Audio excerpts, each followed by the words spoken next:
Hey OT dudes and dudettes. In this episode of Your First OT Job, I will be talking about resumes. This series of videos is geared towards new grad students who just passed their boards and will be entering the OT job market. Even if you are job hunting for your second or third OT job, these videos may be still helpful for you. My name is Jeff, and I am an occupational therapist who works in acute rehab and acute care in the hospital. I make OT videos and have a website, otdude.com, with free resources for students and new grads. Here are some tips to help you write an awesome resume. Let's get functional. First of all, the points that I'm going to make are not like hard and fast rules. There is no perfect formula to how to write a perfect resume, but there are general things to avoid doing. Some of you may be split on this, and that's okay, but my preference for a resume is to make it single-sided and one page. The resumes that I have either reviewed or looked at for new hires, and I'm not a manager, but I have helped in the hiring process, is that resumes that are often more than one page are often not very well organized. Sometimes they contain just a lot of unnecessary content that can be left out. For example, you don't need to put down your full work history. I've read resumes that look almost like a cover letter than a resume. One way to cut down and condense your resume down to one page is not to include anything that is not relevant to your potential job as an occupational therapist. Think, will including this help me get the job, or is it there just because? Let's talk about styles and layout. Your resume does not have to be very fancy. In fact, my resume is just one font in a good legible size and organized neatly. It flows from top to bottom, and I make good use of bullet points, bolding, italics, and spacing. And that's it. You can add color if you want, but you don't have to use crazy graphics or anything like that because resumes are usually run off of black and white Xerox printers anyways, so they might not even see the color. One thing that does make a difference is using thicker resume paper and not flimsy copy paper. It should have some weight to it. And that should make your resume stand out and look more polished when printed out. But sometimes the hiring team just looks at it digitally, so it's not a major deal. If you're bringing in your resume, say to a job interview, then yeah, I would print it on nice, thick, heavyweight paper. I'll include in the link below some papers that I've used in the past that I really like. Before I go into what you should include in the resume, let's talk about writing concisely. Writing is a skill. It takes practice. I used to suck at writing, and I still kind of do. But when I started a blog and I document every day, you really get to practice. So don't worry if it comes really hard for you, this writing thing. In my opinion, every word, comma, period, everything counts on your resume.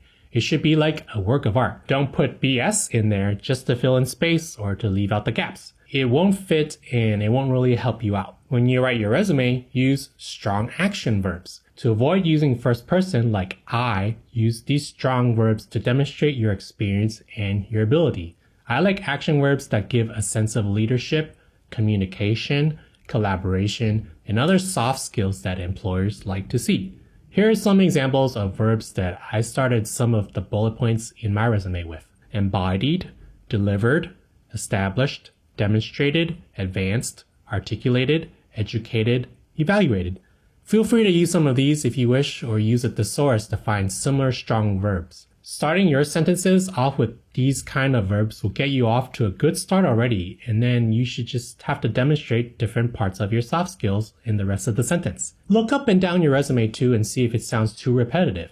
For example, did you use established like 4 times in a row in your resume? Try to use another word or to space it out, and so that it's not so clumped and look like you reuse the same word. So maybe it's in like line 1, line 5, line 7, as opposed to line 1, 2, and 4 or something. In my resume, I was able to use almost a different verb for each bullet point and only repeated a few of them a couple of times. Not more than like 2 or 3 times. That's my personal preference anyways. So the thesaurus is your friend. One clue or hint is to look at job postings for what the roles and responsibilities and what the description is basically like. You can try to match those themes or even use some of those terms directly in your resume if it applies to you in your experience and your skill set. One thing you want to avoid is just regurgitating the job posting because that's very dry. You should show real life examples of achievements and make yourself stand out more because the person who posted the job posting may be looking at your resume as well and you don't want it to look exactly the same. Also, try to make it OT or therapy sounding and not a resume that could be for another job. even for physical therapy. It should be very OT sounding, if you get what I mean. Some themes that you may want to include are the mission statement or the vision of the company, if it applies, leadership experience, team collaboration skills, flexibility, adaptability, eagerness to learn and advance your knowledge, how you handle stress, or demonstration of any other activities that you have done in your in-service or project for your fieldwork. Employers like to hear about that kind of stuff, especially if it's interesting and relevant to OT somehow, and it's a good talking point for your interview too. Sections to include are education, just include your OT school and your undergraduate degree if you have a degree. Include your master's thesis, any published works, or conferences, speeches, or poster presentations. Then include your work experience. This doesn't have to be very big, or you might not even have much as a new grad. If you worked in a relevant field, say EMT, therapy aid, CNA, sports or fitness training, or something like that, you can leave that in because it's really relevant. I will leave out stuff like Uber or DoorDash because it's not really relevant. Babysitting might apply if you worked with a population such as pediatrics with conditions such as autism or something like that can demonstrate that and you're applying for a similar job related to that kind of experience. Otherwise, I would leave that out too. Put more emphasis on your fieldwork and volunteering and be more the bulk of your resume than, say, the job, because it's not very OT compared to your other experience as volunteering and your fieldwork. And show skills like leadership, people skills, teamwork, and so on in these portions of your resume. I think the most important section is your fieldwork, so include your level 1 and your level 2 that matches the settings you're applying for, and try to match the job points of the job posting here. Again, if you did a special project or in-service, include that here. Don't be afraid to include multiple bullet points and have this section stand out more than other sections because it's a very important part of your job-related OT experience when you were in clinicals and fieldwork. Volunteering is another section you can use to show off your diverse experience outside of fieldwork. Don't forget your labs or your community experience outside of your fieldwork too, where you worked outside of the school or had experience. For example, our class went to an adult day center and it was cool because it was our first experience being assigned a client, working on a simple goal and practicing something like we learned in school like an OT assessment. So I included this in my resume. Don't make things up, but just be creative in how you write. Use OT terminology. You don't have to go overboard. Try to use terms like evidence-based, interdisciplinary, therapeutic, functional, independence, meaningful, or even specific things like FIM or Barthel Index or MOCA if you have experienced it. If you expect to use it on the job especially, and this can demonstrate your ability. Another section that you can put at the end are extracurriculars and certifications. Things like AOTA membership, state membership, honor societies, BLS CPR, and any other required certifications for the state that you plan to work in.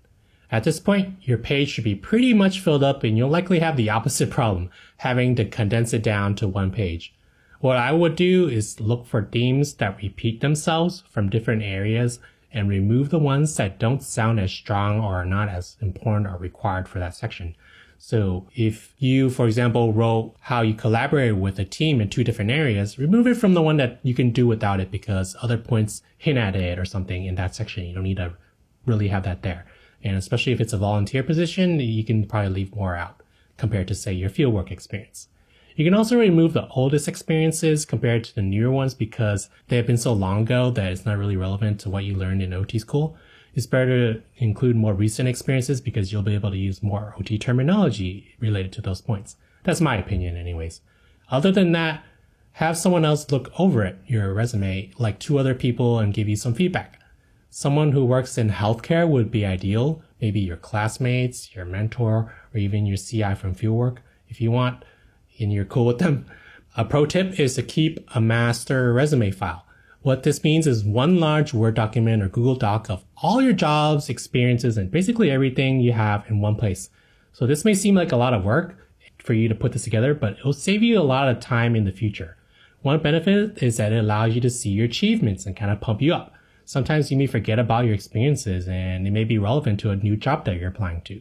Second is you can recycle or reuse phrases from older positions or experiences, including sentences from older jobs, and put them in newer ones. An example of these are your action verbs. Why reinvent the wheel, right? Just reuse words and not have to do too much work for yourself. It's not like you're plagiarizing because it's your own work. So As you update your resume, add it to your resume file and then save it as a separate copy for the job you're applying to. So they're both updated.